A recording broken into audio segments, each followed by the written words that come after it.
Hello and welcome to FX Addicts Weekly Market Analysis. This is Tim, the Currency Professor, and today is Friday, November 22nd, 2013. Well, today we had a little bit of action here in some things, other things pretty much mundane, but very little news also today. The IFO business out of Europe today showing a little bit better improvement for Germany. Otherwise, not too big of a deal for anything in the rest of Europe. And then in Canada, a little bit of mixed signals on the retail sales end. A little bit of the core rate coming in unchanged, and the full number actually showing a much better than expected 1% rise. So that was it for today. Next week, kind of a full docket of stuff. On Monday, very quiet. Pending home sales out of the U.S. is about the only big thing of news that can be market moving. Expectations there for a 2.2% increase after last month's 5.6% decrease. Tuesday and Wednesday, we'll see a lot of stuff out of the U.S. because of the Thanksgiving holiday on Thursday. So on Tuesday, all kinds of housing numbers. We have building permits, housing starts for the month of October as well as for the month of September because of the government shutdown. So we'll see numbers for both of those months. Also, the Case-Shiller price index for housing comes out on Tuesday as well. That's expected to hit 13%.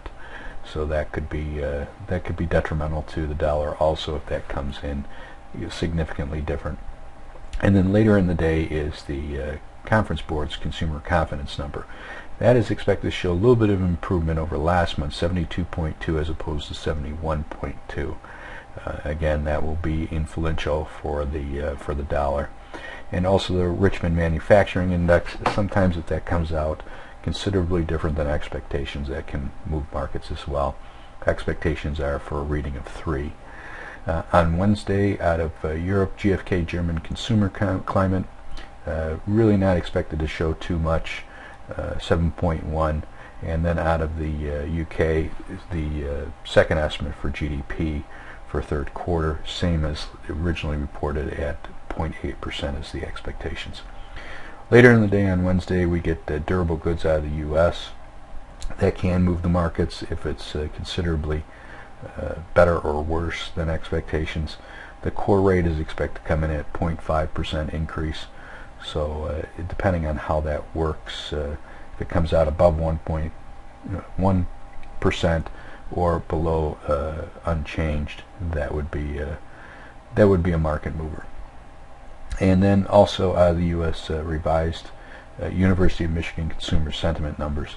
73.1 is what is expected. 2 weeks ago it was reported at 72.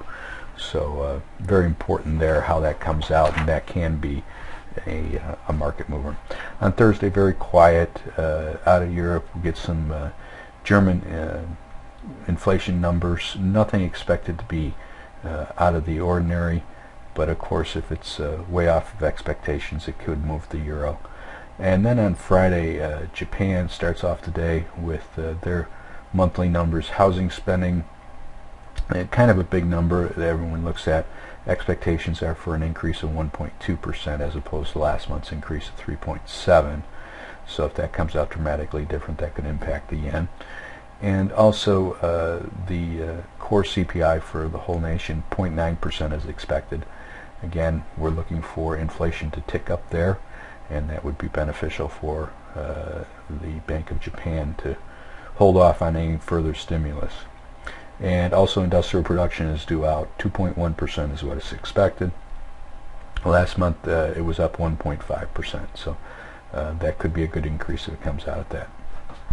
Later in the day on Friday is unemployment rate for Europe, which is expected to show 12.2%, same as last month.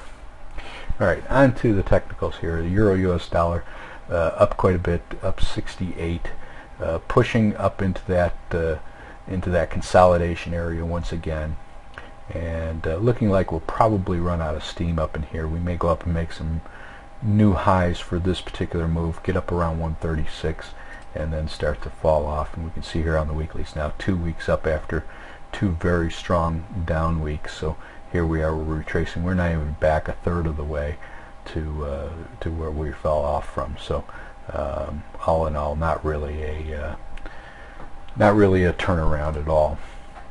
And on the monthlies, we are back up to about where we started the month, but we still have 1 week left to go, so a lot can happen in that 1 week, and right now it doesn't look exactly positive at this point. Pound dollar also gaining today, up about 14, and we can see a lot of strength here, more so enthusiasm in both the euro and the pound against the dollar. Really a lot of people piling into this, and really not understanding why, because things are not all that rosy there, and they're certainly not any worse than in the US. So the fact that people are piling into this kind of is scary, in the sense that we could probably see a pretty good quick turnaround and steep sell-off. Now in the weeklies we can see this consolidation right up in here, most prominent. This looks very, very heavy. This is now the 3rd week up, and we're still in the consolidation area.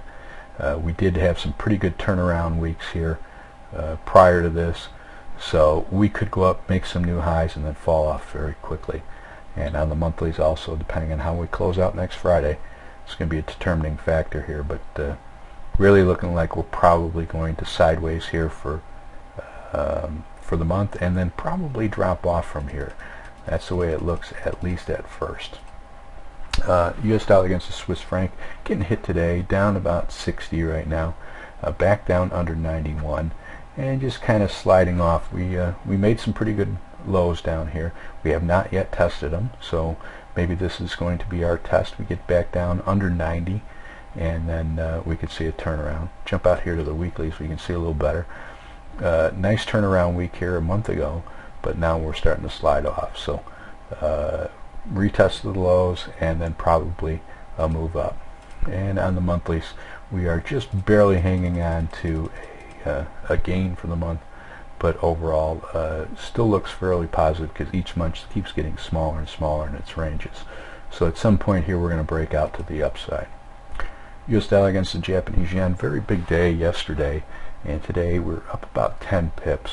We're back up above 101, looking fairly strong again, looking like we're probably going to go up and make some new highs here, and we'll probably do it quite quickly, probably into next week or by the end of the month. Look at the weeklies here. We can see how we've talked about this curvature starting up here a couple weeks ago, and here we are, we're gaining that momentum now, and really looking like we're probably going to go up and make some new highs here, quite possibly next week. And also on the monthlies, looking like we're going to finish out the month very good. Of course, it is a week away, a lot can happen, but looks very good at this point. Looks like we're starting a new upward move here that'll probably take us up to around the 120, 125 area. Euro Swiss down today, down about 20 pips, hanging out in this level here of resistance. I'm sorry, of support that we've had several times. We've been down here now, and we just keep bouncing smaller and smaller in our ranges here. So looking like we'll probably hold up here and then bounce up again. So longer term, still like this market, still like it going up to around that 127, 128 area initially, and eventually even higher. Euro yen today gaining quite a bit, above 137. This is now the area that we've been looking at for targets. So here we are, 137, between 137 and 138 is what we figured for a target. So we are up in that area, and probably see another day or two here next week where we run up there, and that should be probably the highs, at least for the interim. So we spike up there, maybe this month we spike up there again next month, and then we could fall off from here. So longer term, still looking for us to move up here and then probably slide off from this level, get back down in the mid 120s, and then make another thrust up at these highs. US dollar against the Canadian up about 18 right now. We were up quite a bit earlier. As you can see here, we were well up above this minor trend line, and have since fallen back. We've done that a couple other times as well. So we can see that this trend line is somewhat of an issue, but we should get up there, and we should close up above. And as we work our way out here in time, we'll get up above those levels on that trend line, as well as these two resistance levels that we can see here that were previous highs. And on the weeklies, we're looking pretty good here. Nice strong week this week. We're closing very well this week, and really looking like we're probably going to continue to move higher. And if we jump out here on the monthlies, we can see how this little curvature we've talked about here, building momentum. We're doing it again this month, looking really good here. So how we close out next Friday is going to be very, very important, and really looking forward to us getting up to that point where we just take off from here. U.S. dollar against the Australian, or Australian against the U.S., 3 days in a row getting hammered. Down today again, 73 pips. We're back down below 92. We ran up beginning of the week a little bit, and then just slid right off, and we're making some new lows now. So here we are. We jump out to the weeklies. We can see a little better. Really looking like we're going to get down here into these lows and probably exceed them quite vigorously as well. Get down to those lower 80s that we've been talking about for a long time. This rally here really was not quite sustained enough. We really thought it was going to get up around 98, 98.50. Never quite made it up that high, and we started to slide off and just kept losing momentum. But every time we got up in there, we could see that there was a lot of sellers in there.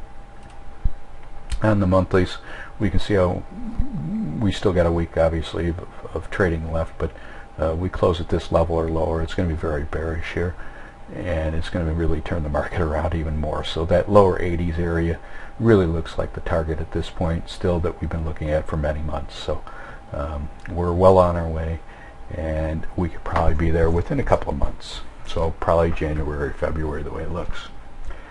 That is it for this week.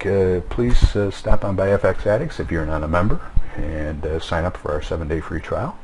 And if you just want to chat about the markets, that's fine too. You can get me on Skype, FX Addicts, or send me an email, tim@fxaddicts.com. Be more than happy to talk with you about anything in the realm of trading. Thank you.